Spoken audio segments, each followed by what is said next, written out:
2009ஆம் ஆண்டு முதல் மாநிலம் முழுவதும் உள்ள தமிழ் பள்ளிகள், பாலர் பள்ளிகள் மற்றும் பஞ்சாபி கல்வி மையங்களுக்கு 3 கோடி ரிங்கிட்டுக்கும் அதிகமான நிதி ஒதுக்கீட்டை பினாங்கு அரசாங்கம் அங்கீகரித்துள்ளது. இவ்வாண்டு செலவிடப்பட்ட 24,20,000 ரிங்கிட்டும் அந்நிதியில் உட்படுத்தப்பட்டுள்ளது. 2030 பினாங்கு உருமாற்றம் மற்றும் மலேசிய மடானி கொள்கை ரீதியில் கல்வி சுற்றுச்சூழல் அமைப்பை நியாயமான மற்றும் நிலையான முறையில் வலுப்படுத்தும் மாநில அரசாங்கத்தின் உறுதிப்பாட்டை இது பிரதிபலிப்பதாக மாநில முதலமைச்சர் சவ் கொன்யோவ் கூறியுள்ளார்.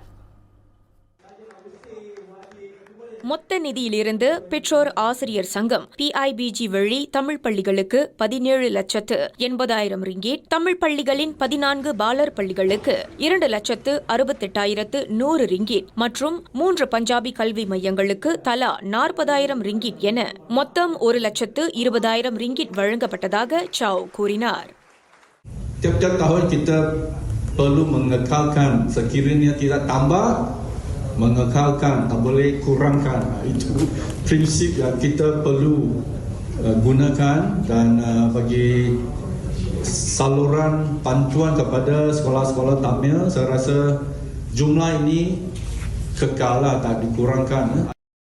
பள்ளி வசதிகளை மேம்படுத்துவதோடு மட்டுமின்றி மாநிலத்தில் தாய்மொழி கல்வி தொடர்வதற்கான ஆதரவையும் இந்த ஒதுக்கீட்டின் மூலம் வலுப்படுத்துவதாக அவர் மேலும் விளக்கினார். இதனிடையே இந்த ஒதுக்கீடு மாநிலத்தில் உள்ள தமிழ் பள்ளிகள், குறிப்பாக அதன் உள்கட்டமைப்புகளை மேம்படுத்த பெரிதும் உதவியுள்ளதாக மாநில வீடமைப்பு மற்றும் சுற்றுச்சூழல் துறை ஆட்சிக்குழு உறுப்பினரும் பினாங்கு தமிழ் பள்ளிகள் சிறப்பு செயற்குழுவின் தலைவருமான டத்தோஸ்ரீ S. சுந்தரராஜு தெரிவித்தார்.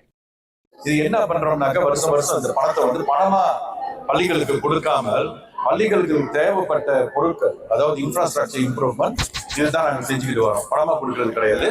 இதுக்கு தலைமை தாங்கிறது என்னோட deputy chairman YB Kelvin Krishnan.